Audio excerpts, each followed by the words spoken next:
যখন বাংলাদেশে ইসকন সন্ন্যাসী চিন্ময় দাসকে নিয়ে বাংলাদেশ এবং ভারত উত্তপ্ত, ঠিক সেই মুহূর্তে মহারাষ্ট্রে ঘটে গেছে একটা মর্মান্তিক ঘটনা।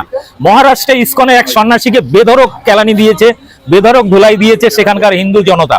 কি ঘটেছে বিস্তারিত বলবো, কিন্তু যারা এত হিন্দু দরদ দেখাচ্ছে বাংলাদেশকে নিয়ে, আজকে কোনো গদি মিডিয়া কিংবা শুভেন্দু অধিকারী কিংবা বিজেপি আরএসএস এর কোনো নেতা মহারাষ্ট্রের ইসকন সন্ন্যাসীকে যে গণধোলাই দিল পাবলিকে, বিশেষ করে হিন্দুরা, এটা নিয়ে একবারের জন্য কোনো খবর নেই কেন?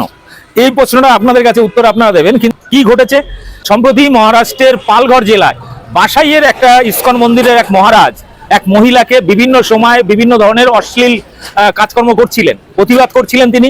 তারপরে শুরু হয়েছে অন্য অত্যাচার। তিনি রাত্রেবেলায় ওই মহিলাকে অশ্লীল মেসেজ পাঠাতেন, ভিডিও পাঠাতেন, বিভিন্ন ধরনের কুপ্রস্তাব দিতেন। সেটা নিয়ে বিরক্ত হয়ে সেই মহিলার পরিবারের লোকজন সরাসরি সেই আশ্রমে গিয়ে হাজির হন এবং রীতিমতো বেধড়ক গণধোলাই দেন সেই ইসকনের মহারাজকে।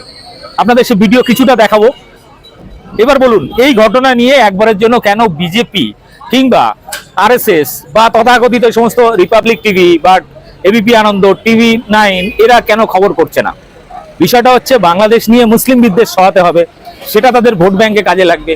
কিন্তু মহারাষ্ট্রের মতো একটা বিজেপি শাসিত রাজ্যে সেখানে হিন্দুদের কাছেই গণদোলাই খেলো একজন ইসকনের মহারাজ, বয়স্ক মানুষ, এটা নিয়ে একবারের জন্য খবর করবে না রিপাবলিক টিভি?